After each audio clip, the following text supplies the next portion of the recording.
Good afternoon, everyone. It's hard to follow a performance like that. The St. Augustine Gospel Choir. Let's give it up one more time. They were amazing. I'm feeling really inspired today. Just look around. There's so much Black excellence here today. Give it up. Just think about it. Hundreds of Black leaders on the South Lawn of the White House who exemplify Black excellence.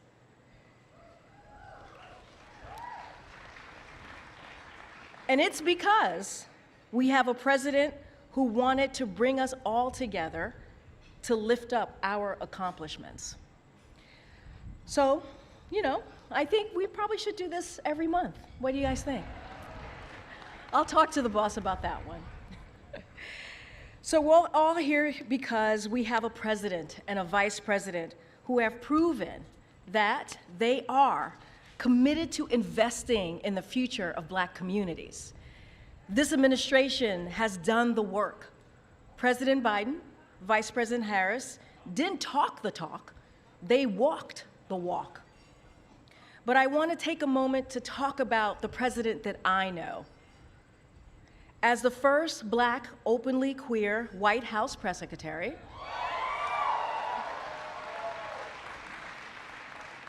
and I gotta add, a proud Haitian American. For those who don't know, I can tell you that representation matters to him. Our voices matter to him. Our perspectives matter to him. And our success in our community matters to him.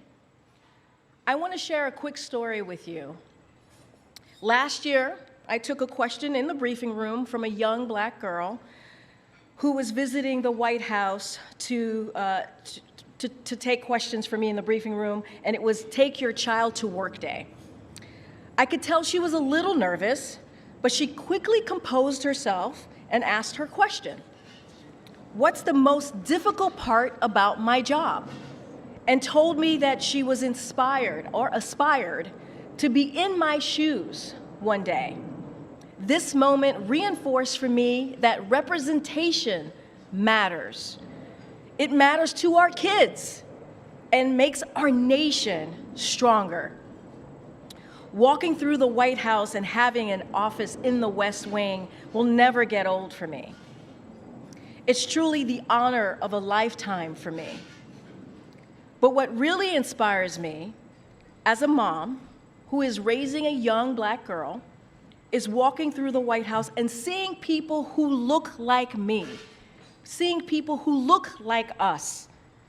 We have some of those leaders right here today, and I'm going to shout them out. There's some of my favorite people here at the White House. Mayor Benjamin, Shalonda Young, Brenda Mallory, and Shawanza Goff. And that's just to name a few, guys. It's just to name a few. I'm just really proud, truly proud, to work for the most diverse administration in our nation's history. Because we know when we fill spaces that once kept us out, we can make progress. When we show up and make our voices heard, we make progress. And when we have a seat at the table, we make progress. And that progress under this administration is undeniable, folks. It is undeniable. Under President Biden and Vice President Harris's leadership, Black Americans are starting new businesses, creating jobs, buying homes, and pursuing educational opportunities at historic rates. This is a real progress worth celebrating. And that progress would not be possible without the contributions of the leaders that are here today. Trust me, President Biden and Vice President Harris understand our community, and they understand stakes for it. We have a president and a vice president who understand that when Black students succeed, our nation succeeds. We have a president and a vice president who know democracy only thrives when voting is protected and celebrated. We have a president and a vice president who have fought for criminal justice reform and are still fighting to ensure fair and impartial justice for all. And we have a president and a vice president who are committed to protecting Black history as American history. As President Biden said, our history is not just about the past. It's about the present. It's about our future. And whether or not that future includes us, all of us, not just some of us. So today we celebrate the historic achievements this president has accomplished alongside our community. And tomorrow we get back to work because we all know the most important thing, the vice president and the president knows this, there is more work to be done. Now, before you leave here today, before you leave the White House, we invite you to take a flower from your table to commemorate this very, very special day, this historic day. Thank you all.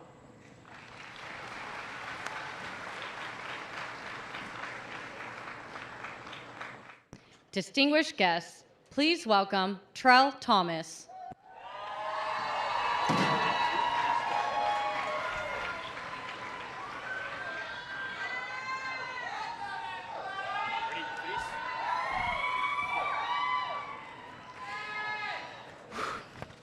Wow, life comes at you fast. Let me just do a temperature check real quick. God is good? And all the time? Okay, I just had to make sure I'm in the right place. I'm Trell Thomas from Castle, South Carolina. Yeah. A small town filled with people with big hearts. My mom, who is here today, is one of those people. Hi, Mom. Hey, Dad.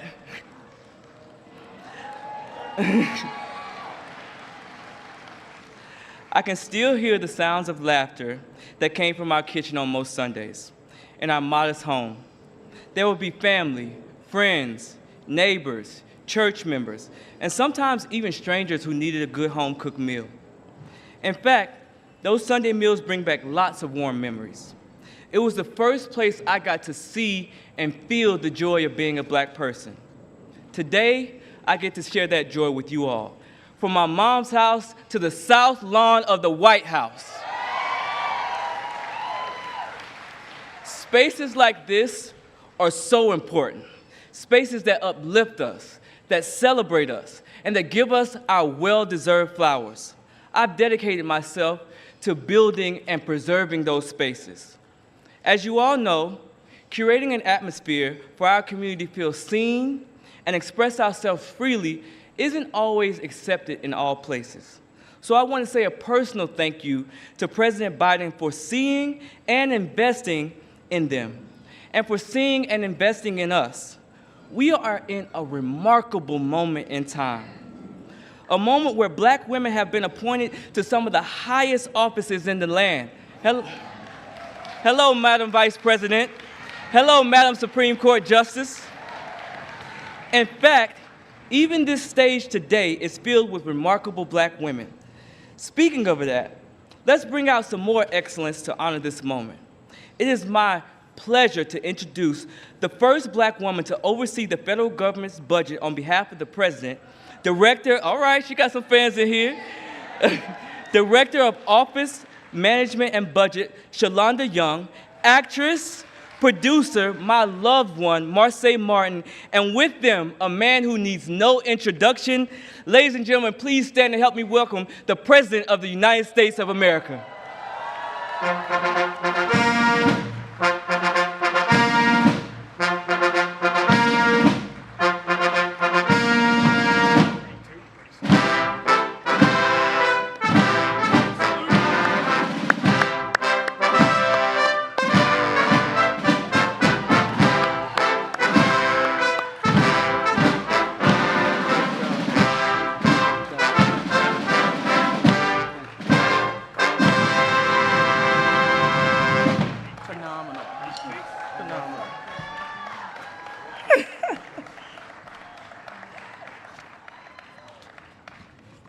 Let's continue this Black Excellency Party. It's an honor to be with you today to celebrate. I'm Shalonda Young, for those of you who are not screaming my name.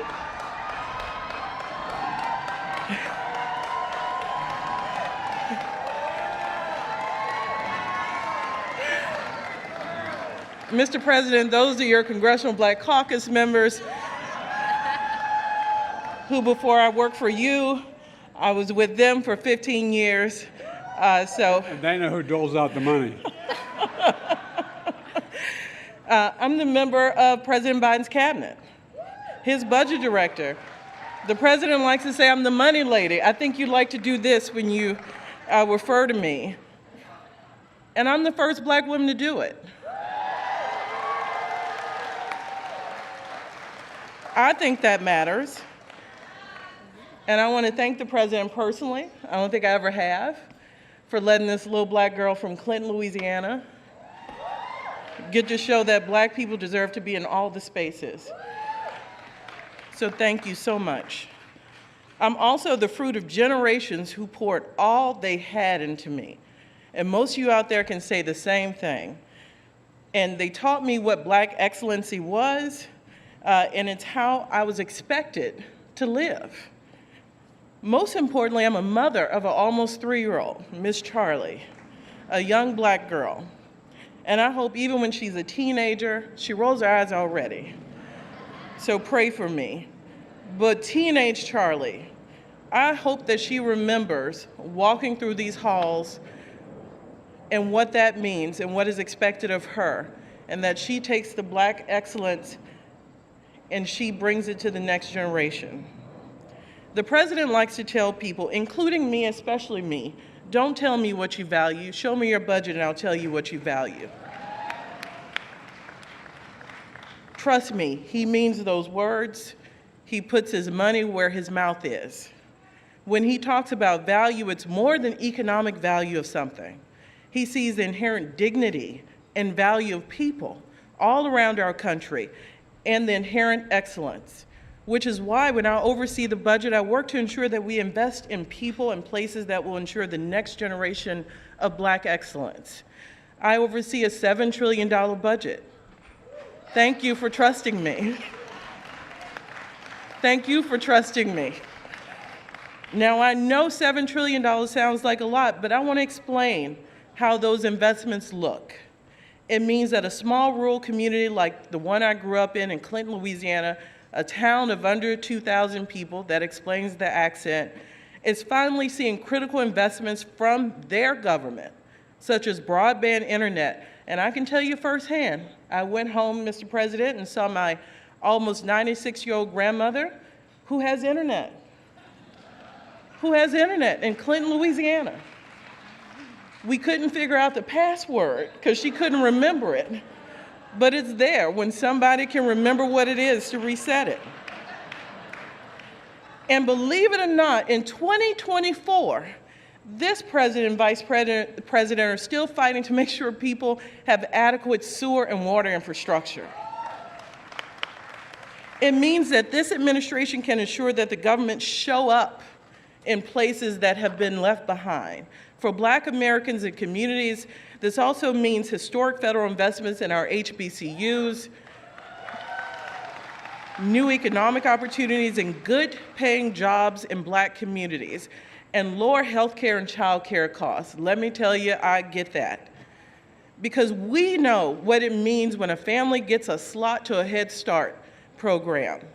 It means parents have the room to invest in their children and see their dreams come to life. What do you say, Mr. President? People just want a little breathing room. That's what he's led us to focus on. That's what budgets are about.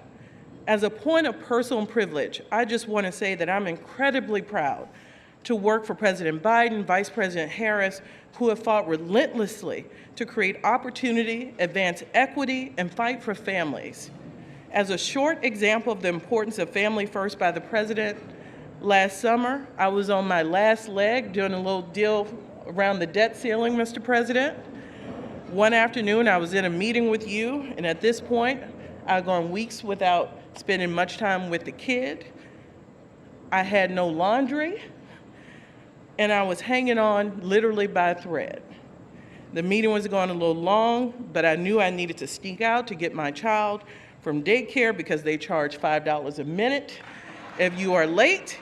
And that $7 trillion is a US government budget, not my personal budget, so every minute counts. So I started to back up quietly, and you go, "Where are you going?" And I said, "Well, I guess now I'm going to go call somebody to pick up Charlie." And without skipping a beat, you said, "Well, bring over here." My mind immediately went to the damage I knew my child would do to the Resolute desk. So I did not take you up on that offer, but I could not do this job if you didn't tell all of us, if it's about your family, go home. The president's graciousness and understanding in that moment was incredibly important to me as a mother, and the reason I'm able to do this job is because this president and this vice president put family first. With your help, we have made historic gains, and the future looks good. I look forward to accomplishing more together. We have lots of work to do. And now it's my great, great honor to introduce someone I've been watching since you were wee-high, to introduce award-winning actress and producer Marsai Martin.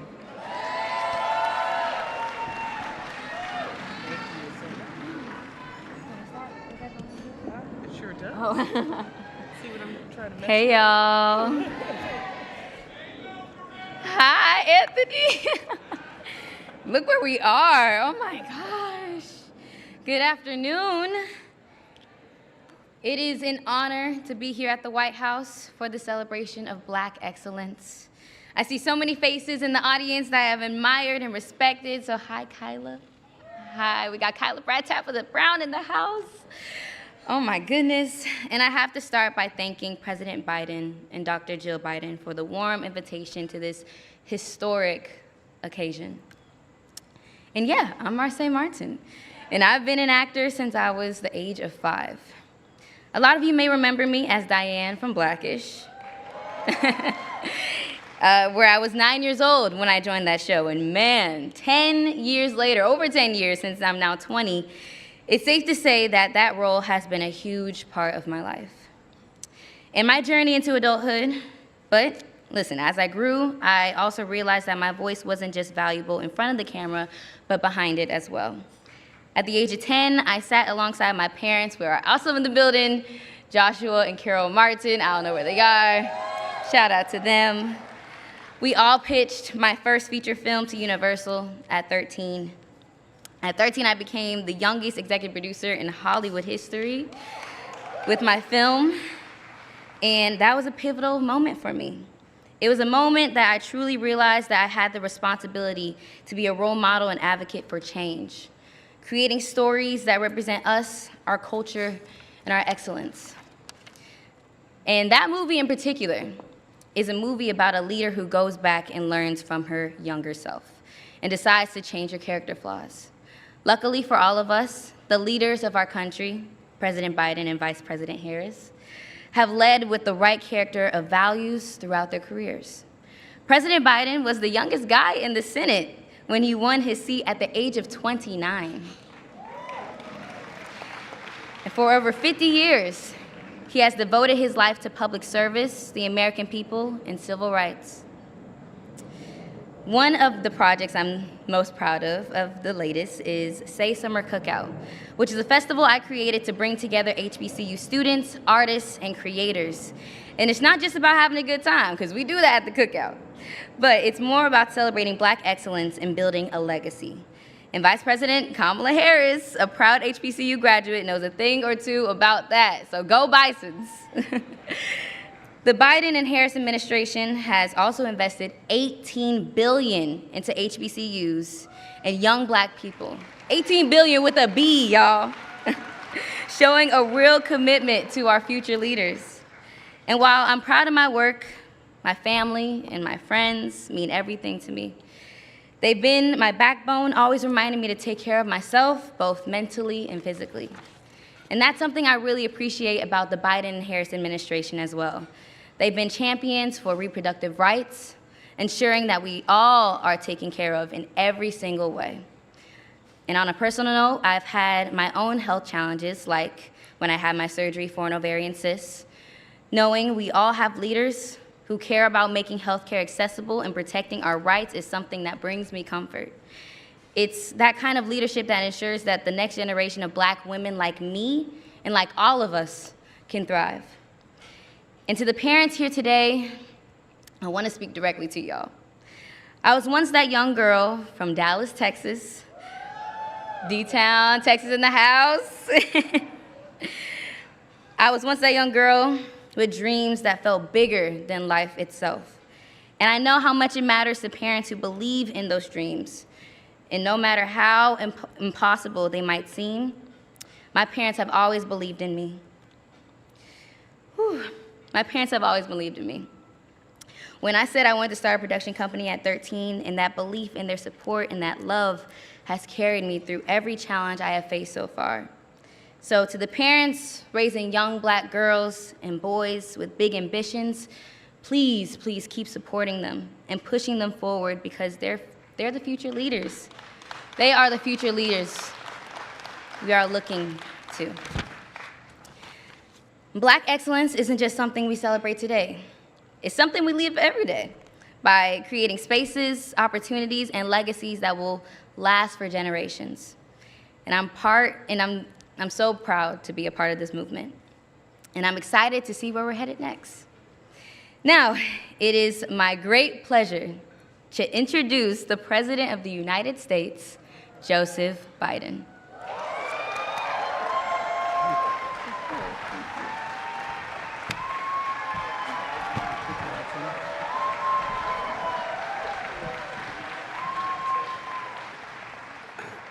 Good afternoon, and welcome.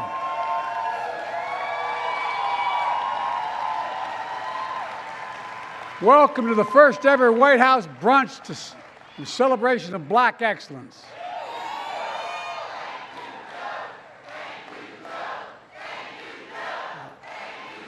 Thank you. Marseille, thank you for that introduction.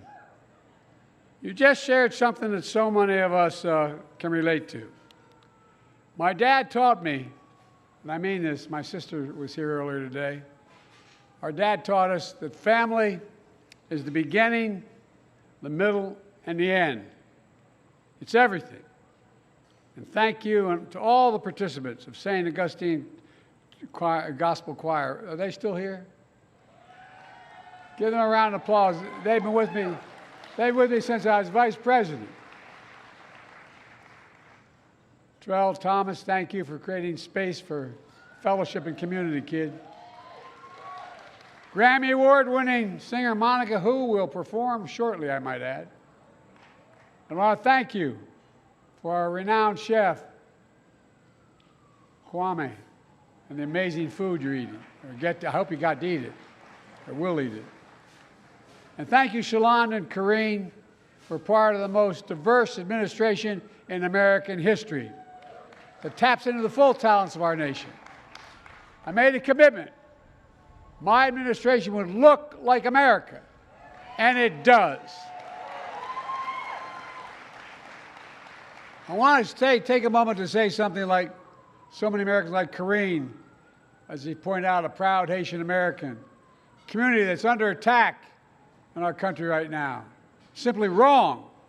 There's no place in America. This has to stop what he's doing. It has to stop. Now, thank you all for being here in this historic day. Today, we recognize that this nation would not exist, and this is literal, without the blood, sweat, and tears, without the determination, dreams, and contributions of Black Americans. That's a fact. This place wouldn't exist.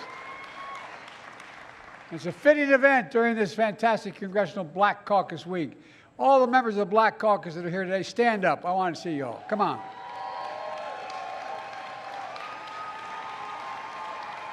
They're the best. I wanted to host this lunch for a few reasons. First, to show my personal gratitude. Growing up, I'd walk into the kitchen of my grandpa's house in Scranton, and he and the adults would be having a conversation about what's going on in the neighborhood, what's going on in the world.